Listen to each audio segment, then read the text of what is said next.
My name's Thomas Waddle. This is the Whisky Sour Hour. We've spoken about films. We've done that already. That was the last episode. Obviously, one of the biggest things going, and it's something we talk about a great deal of here, is television.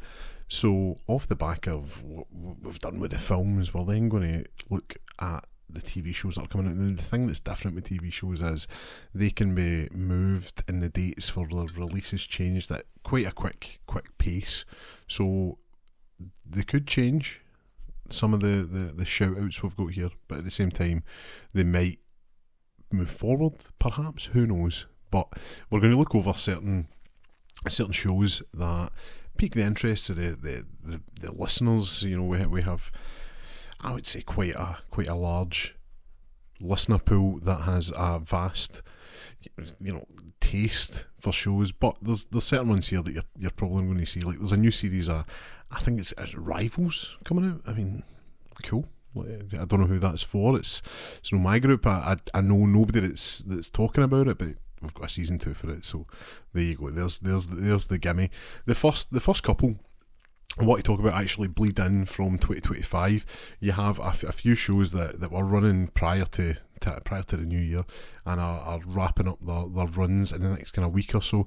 So the first one for that being Fallout, I think it goes very well with what we talk about within the show, and entertainment and video games seems to play like a large part of it. But Fallout it's one of those shows that it takes everything about the game and expands on it. Now, obviously, the world is ridiculously interesting in it anyway, but then it takes like little ideas that probably go over the head of a lot of kind of people that haven't played the game, like, they're getting addicted to drugs, which if you're listening to it, you're like, what are you talking about? How does that work? Well, if you watch it, you'll understand. But certainly that's one of these things where you're like, you know what, that's very respectful of the source material, because a lot of the time you think about these things, it's a video game, it's not going to be given the same kind of reverence as say like a book or even like a comic book. So the amount of respect that the show is given, and I think Amazon are in a bit of a role when it comes to video games. They've just started announcing the cast for their God of War, so they're picking, I would argue, pretty high caliber games here, story wise for adaptation. So you've got Fallout here. It's just about to wrap up. Season 2 episode 7 has just dropped as we record this. Basically sets up all the kind of interconnecting stories are coming together, looking to culminate pretty well. I think season 1 was a masterclass. The special effects are unreal. Season 2 has just carried that on, and the good thing is we got it within the kind of next calendar year.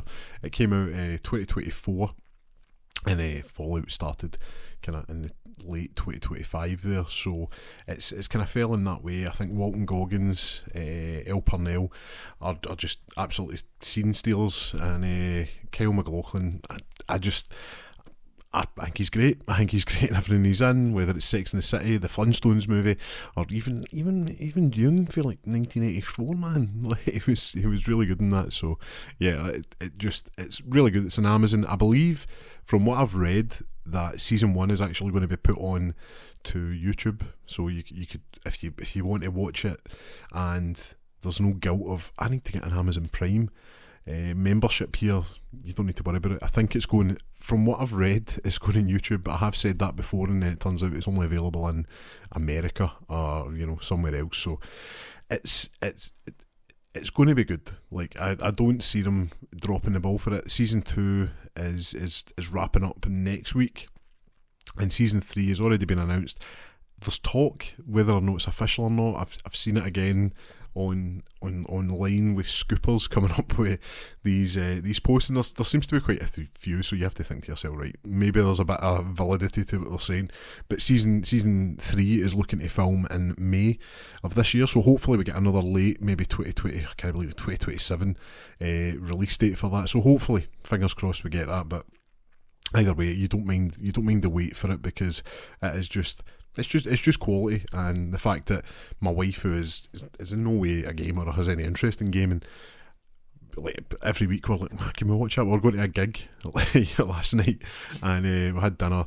The dog just sneezed there, and we get to the point where you're like, right, we've got an hour and 40 minutes before we need to go. We still need to get ready and stuff, and I'm like, maybe fit in Fallout, yeah, couldn't we? Aye, alright. So it's one of the ones, it just grabs you, doesn't let you go. Special effects are outstanding. The music by Ramin Djawadi is just a top drawer. You know, this is probably the best stuff he's done since like Game of Thrones, in my opinion. But overall, just a great show, great production value, and I just totally recommend it to anybody who's got any interest in like a good story.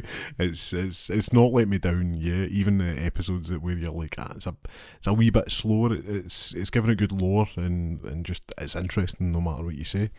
One of the other ones that kind of came to mind, and it finished just roughly. I know I said it bled into this year, but technically it did because I never got a chance to watch it to after the fact it was done. But the Polybius on Apple TV was just really good, really well written. Vince Gilligan for Breaking Bad and Better Call Saul just comes at it. Rhea Shelburne is just magnificent, and in the show just can do a 20-minute episode where I would say a little happens, but it's a show where small things that maybe you don't think about actually add up to mean something by the end of the episode. So there's like just little things like seeing this is going to sound really weird, but seeing a supermarket get like refilled. That sounds really weird, but it's a really good show. Basically, just I don't want to give too much away because it's one of those shows that it's good to go in and know the premise. I never watched any trailers. I was just like, look, I'm sold. I know who's in it. I know who created it, and I was just in from the beginning. But just sit down, watch it. Don't watch anything else about it. Just go and do it. You can binge it now, which is good. That was one of the killers. Like, I'm not a big binge guy, but some shows are maybe better binged, and I think this is maybe one of them because I think it would turn a lot of people off. I'm quite fair. I'll sit and watch stuff, but I know some people are just like, nah, you know what? Actually, I'm wanting nothing to do with this, and I want to get it all now. The fact it's out now, you can go, you can do it.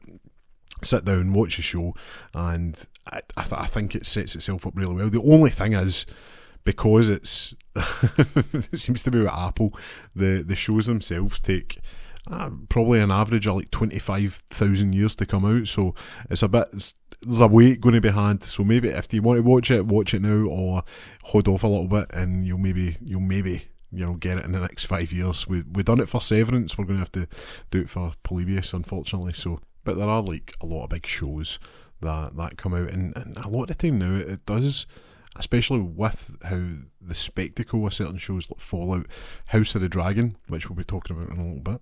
The shows themselves are like, like 6, 7, 8, 9, 10 hour movies. Some don't really need to be that long and can get spread out. Netflix is bad for that, and I will stand in that hill. I will die in that hill. But some shows, really, I think something needs to say, because you don't need to worry about adverts. Sometimes restrictions are good. Having those restrictions in place means you need to edit things out. Sometimes shows go on a little too long.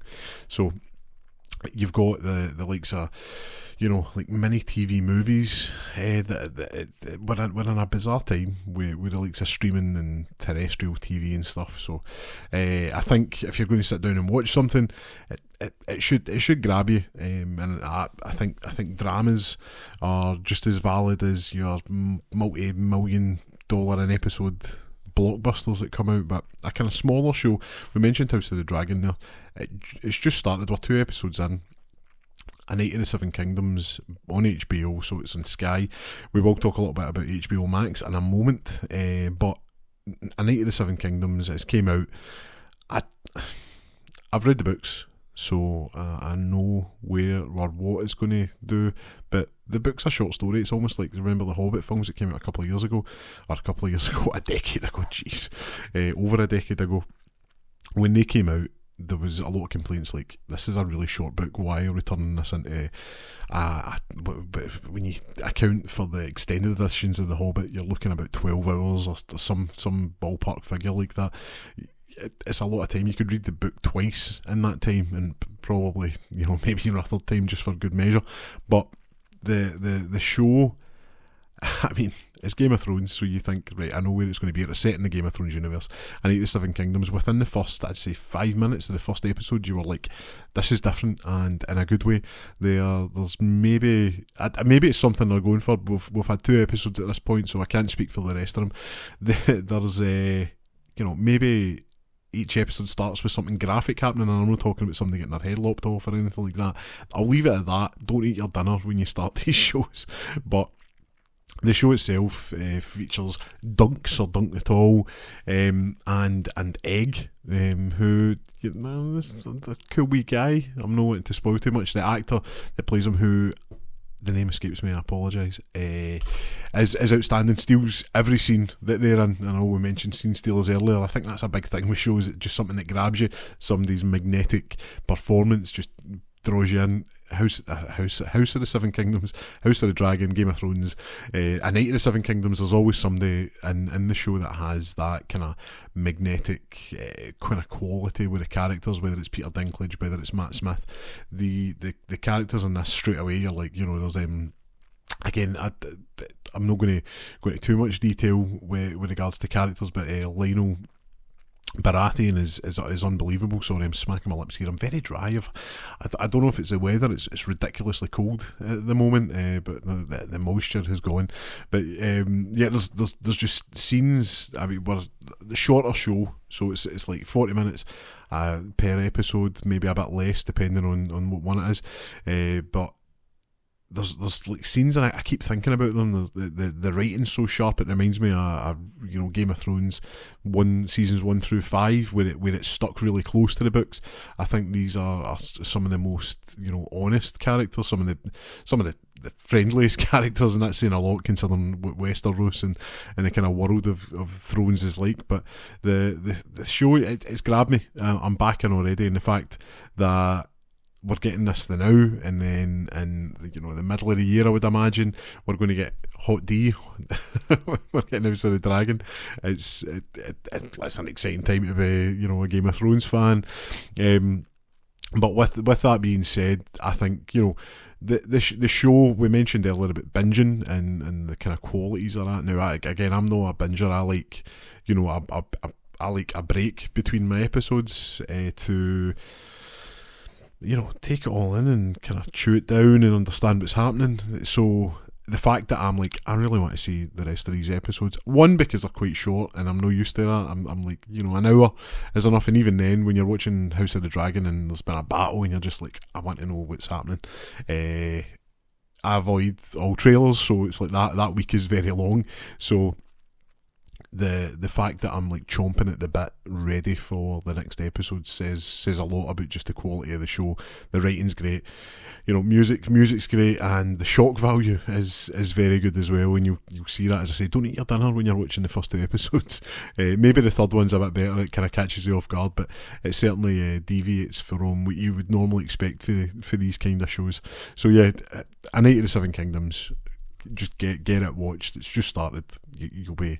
You'll not be disappointed with that one. Staying in the kind of HBO kind of bandwagon, because I'm an HBO kind of fanboy here. HBO Max is looking to be coming out in March this year. Unconfirmed reports, obviously, but it's looking likely it's going to be around that time. It's just released in, I believe, Italy and Germany, so it should be out pretty soon. I know you're thinking it's another streaming service, but let's be honest, we can just bin Disney Plus for a wee bit. I mean, it's really on there, and get that. The good thing being that's going to remove the need to have like Sky Atlantic. Like that's the only reason that really had it, was just for some of the kind of exclusive content that was on there. Now going forward, that probably will be where the likes of your Game of Thrones, maybe Sky will have it for a certain amount of time, but certainly that's where it will eventually end up, and that'll be the streaming service it'll be on. But a kind of big one, and I know I talk about like monsters and superheroes and kaiju and Godzilla and stuff like that quite a lot, but I'm a bit of a sucker for when it comes to like a medical drama, but it has to be a good one. The last one I really got into was ER, so the fact that Noah is back and in the Pit, I'm really excited for that. The Pit is basically, it sounds like 24, but set in a hospital. It's a 12-hour shift, I believe. I'm buzzing for this.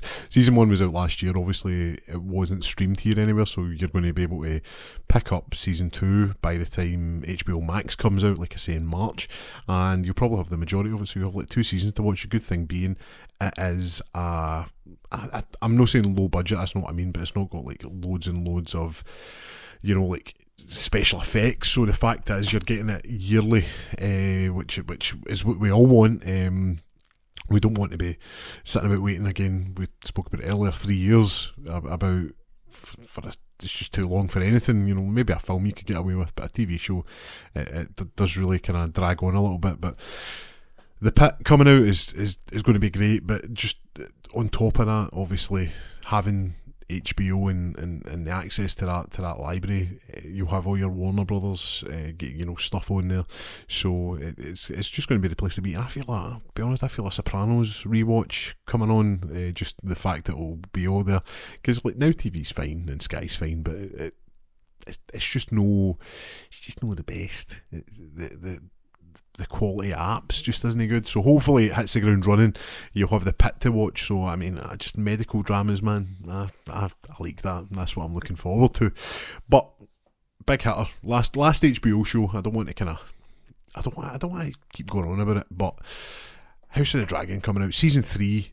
It's going to be emotional. We have the Battle of the Gullet, which, to be fair, I loved season 2. I know some people complain that there wasn't enough, action, but I was really excited about where it went. Probably drip fed you a little bit too much. Should have happened a lot quicker. Battle of the Gullet, I would argue, should have been at the end of the season, but the fact is we're getting it at the opening. It's going to be emotional, man. I don't know how they're going to pull it off. Is it going to be flashbacks? Is it going to be flashback through it? Because we're starting to see flashbacks now in Night of the Seven Kingdoms, or is that only going to be in there? I'm talking about like the way shows are laid out. I don't know. Maybe it's just going to be like an all-out battle at the beginning of the show, and that, you know what, I'm all for that, because that's exciting. The swings they've taken with House of the Dragon, and again, I'm trying not to spoil a lot of this, purely just because I want you to go and watch them. When I put recommendations out, it's not because, I want to. I'll maybe give like little hints, like, this might happen or that might happen, but I don't want like to be just throwing spoilers at here and there, because I'm just not that guy. But House of the Dragon ended on a massive cliffhanger. Like, everybody was just mobilising. It was, imagine like the Battle of Helm's Deep for Lord of the Rings, and then it just ended. That's what this was like. So the fact we're getting it this year, and the way it's working now is, from the press release that HBO put out, you're going to have a Night of the Seven Kingdoms annually, because it is a little bit smaller scale. It'll be a lot easier to film. You're not doing loads of effect shots. It's usually contained to like one area, whereas House of the Dragon is vast. It's, it looks, you can see the money on the screen, so it goes a lot further, and it takes a lot longer to make. So the 2 years between that, so you're going to have 1 year on, 1 year off, for House of the Dragon, and you're going to have up until, I mean, there's 3 books in the Night of the Seven Kingdoms kind of series. We're going to have, one a year. So I mean, that's what you want, man. That's exciting. And there's talk of an Arya spin-off. I know we're getting deep into Game of Thrones here. This will be the last bit, but yeah, there's other things coming in the future, which is quite exciting, and just a little kind of added extra, because I've only seen a little bit of this, and I don't know. I know I said this would HBO's by, but this is still HBO corner. We're still finishing that. Lanterns, which will be the new kind of DC show this year. I'm pretty excited about it. It's a great cast. You've got, like, this is them trying to repair the damage that the Ryan Reynolds movie made, back in 2011. So we're 15 years removed, and we're still suffering from it. You've got, it's Kyle Chandler. I'm just a big fan of him. I think the first thing I saw him in was like King Kong, and it's like, I still remember the scenes where he's holding like the comb up to his face because somebody drew a moustache on him. Like, yeah, he's just again, we've mentioned it before, but scene stealers are, you know, what like what you want in the shows, because they're the ones that make you come back. You know, the characters and just how well they're written, and I'm in no doubt with the cast that we're going to get that. I mean, especially as well the fact that it's created in part by Damon Lindelof, who just done Lost, and, you know, maybe got a little lost with the writing of that, but I can't see him doing no wrong. I mean, The Leftovers as well. He was it's just great shows. So we'll just see how it goes. His Watchmen for 2019 was great. He can handle the comic book genre. Aaron Pierre is going to play Jon Stewart. It's just it's a stacked cast. Kelly MacDonald's in it as well. Mate, I'm there. It was supposed to be earlier in the year. I think delays were made, whether it was down to like writing or CG or filming, who knows, right? But something, I'd rather be delayed, you know, than it come out and be rubbish. Take the time, make it right. So I'm really looking forward to that. But yeah, like, let's move away from HBO, because I will spend all day here. They can do no wrong in my eyes. But yeah, we'll move back for there, and we'll look at a comedy very close to my heart. Scrubs is coming back in February this year, so I believe it will be on Disney Plus. Even the last series, I know it's blasphemy, and like, it's fine. It does what it does. But there was an ending of Scrubs.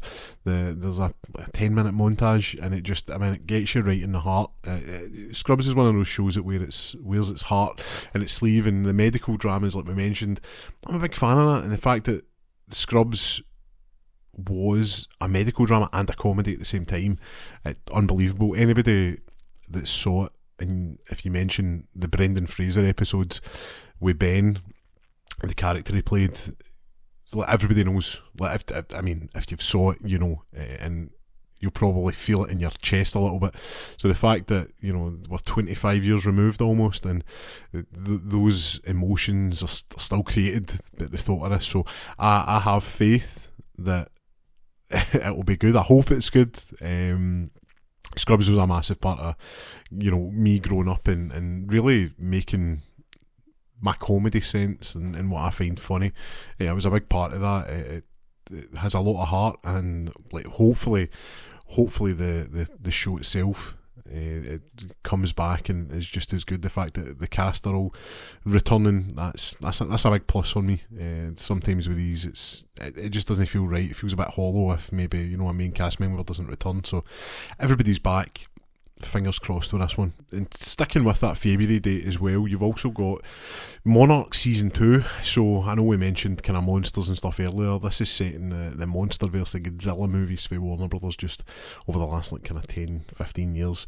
This is the follow-up to, I would say, a really, you know, a hit show. Apple TV is under the radar, especially when it comes to, I'd say, mainstream audiences, and the fact that they have, I would say, arguably some of the best sci-fi shows out there. It's outstanding. A film about a, you know, giant, or I was going to say giant lizard, but just giant monsters wreaking havoc is it shouldn't be this good, but here we are. It's very good. The last season again ended in somewhat of a cliffhanger, and we've waited around 2 years for it. So it's that old chestnuts came back. But again, the fact that the special effects rival films now, maybe that's why they do take that a little bit longer. But the fact you've got the Russells, Wyatt and Kurt returning, and Anna Saiwa,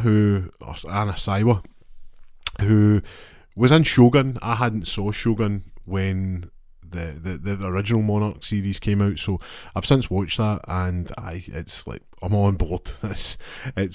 Listen, monsters fighting, you know, each other, and just Kurt Russell being in anything. It's a pretty exciting time. So like February is going to be a stacked month, but at least, you know, like, it's, yeah, we're keeping it. It's not the same. You're not going to get sick either. You could watch them back to back, and at least it's a change. It's keeping your tastes going. So yeah, no, February's looking really good. Kind of jumping along in the year. Obviously, like I say, these dates can change, but skipping to April, another Legacy sequel is coming along, and one I didn't really expect, just because it was of its time, similar to Scrubs. Like, you know, it's great they're coming back. I hope they do really well, but the fact we're getting a Malcolm in the Middle, and it's not a reboot, it's just a continuation. Really looking forward to it. Frankie Muniz and just the Malcolm in the Middle cast, obviously Bryan Cranston, what he went on to do with Breaking Bad, and just, again, weirdly enough, the original, or the Godzilla movie from 2014, 2013, with Gareth Edwards, 2014.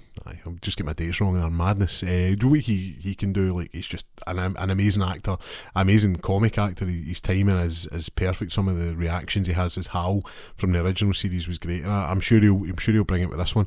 The only difference is Dewey's actor isn't coming back, but listen, I'm sure they're having a great life, and I'm sure the person they brought in to like cover them and recast is fine. I actually really like them, so it's probably not going to be as distracting as you think. But yeah, Malcolm in the Middle coming back, it just wasn't on my bingo card for this year. But again, excited for it. It's in Disney Plus, Hulu, so it should be easy enough to find. My worry is that I'm hoping it doesn't retread the show. Like, I hope it has the same, like, heart. I know we mentioned that earlier, but the same heart, but it carries it with a kind of modern slant. Listen, I have no doubt, I've no reason to doubt the show, but it's anything that's legacy comes along, you're always like, is this going to be alright? But listen, it'll be fine. I don't think Bryan Cranston, I trust his, you know, like, read. I'm sure if he's happy with it, then I'll be happy with it. He's been in plenty to know that's good, that's bad. I'm positive it'll be good. I'm positive. Moving on to a date that there isn't one for, but you can almost be assured it's coming out. Season 5 of The Bear. It's usually around the June-July time. Last season, I liked it. It was good. Wasn't blown away by like the first 2 seasons of it, but listen, it'll be fun. I'm sure it will be. Although it can be quite dour and a little bit stressful, especially when everyone's shouting. But I've no reason to doubt that the Bear coming out will be good. I'm sure it'll be good. I'm sure it will be. Maybe. And then, kind of lastly, one of the other shows that doesn't have a date, but it's Amazon producing Blade Runner 2099 now. One of my favourite films. We've mentioned Denis Villeneuve like just far too many times in the show. His Blade Runner film, it was my first experience going to the cinema myself, and it was IMAX. It was a rainy night, and I'm sure it was like October, like 2015 or something like that. It was, or 2016. It was ridiculous. Maybe in 2017. I can't remember. It was blurred, but it was just one of those ones where I melted into the seat and the movie just grabbed me and didn't let me go. Hopefully 2099, because the film itself didn't make a lot of money, even though it was like, you know, cost like 200 million to make it. It was a wee bit of a bomb, unfortunately. But the TV show, not much is known about it. You've got Michelle Yeoh, and you've got Hunter Schafer in it. Now, there's a little known about it. There's a title, there's a couple of characters, a couple of actors mentioned. So you've got like Tom Burke, he starred in the Furiosa film. Maybe all these maybe there's something about like these kind of like prestige action kind of dystopian films that just don't make a lot of money, that, you know, are attracting the TV kind of audience here. But hopefully Tom Burke, who was in Furiosa, which didn't make a lot of money either, but I'm hoping that this will be good. Amazon will just, you know, their money is crazy. It's like Apple. It's like they're really just doing it because we've got some money to spend. Why not?